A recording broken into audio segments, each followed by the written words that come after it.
امریکی صدر امریکہ اور میکسیکو کی سرحد پر دیوار کی تعمیر کے لیے پرعزم ہیں۔ ہم پر منشیات، لوگ اور جرائم پیشہ حملہ کر رہے ہیں، ہمیں اسے روکنا ہوگا۔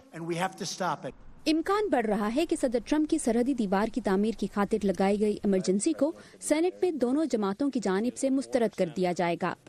ہمارے جنوبی بارڈر پر حقیقت میں کوئی سیکیورٹی ایمرجنسی نہیں۔ ہمیں کانگریس کے آئینی اختیارات کا دفاع کرنا ہے۔ کانگریس نے بارڈر پر بیریئرز کھڑے کرنے کے لیے صدر ٹرمپ کی جانب سے مانگے گئے فنڈز کا بہت چھوٹا حصہ منظور کیا۔ نیشنل ایمرجنسی نافذ کر کے امریکی صدر کانگریس کو نظر انداز کر کے دوسرے مقاصد کے لیے مختص کیے گئے اربوں ڈالرز کو سرحدی دیوار کی تعمیر کے لیے استعمال کرنے کا ارادہ رکھتے ہیں۔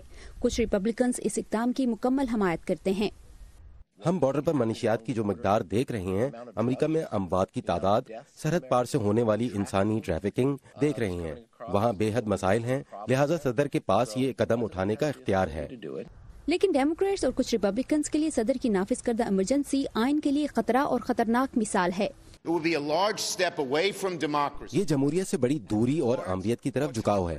ہم ایسا صدر نہیں چاہتے جو کانگریس کو نظر انداز کرتے ہوئے ایک حکم سے سب کچھ کر دے۔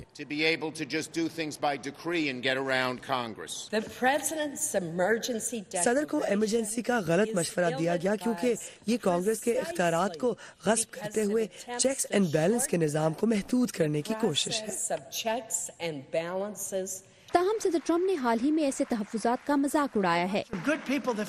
اچھے لوگ میرے دوست ہیں، ہمیں اس سے مثال قائم ہو جانے کی تشویش ہے۔ مجھے امریکہ میں قتل، منشیات کی ٹریفکنگ اور منشیات پیشہ لوگوں کے امریکہ آنے پر تشویش ہے۔ اگر امریکی سینٹ میں یہ قرارداد منظور ہو جاتی ہے تو صدر ٹرمپ اسے یقیناً ویٹو کر دیں گے۔ بہت ممکن ہے کہ آخرکار صدر ٹرمپ کی جانب سے لگائی گئی اس نیشنل ایمرجنسی کے تعین کا فیصلہ فیڈرل عدالتیں کریں۔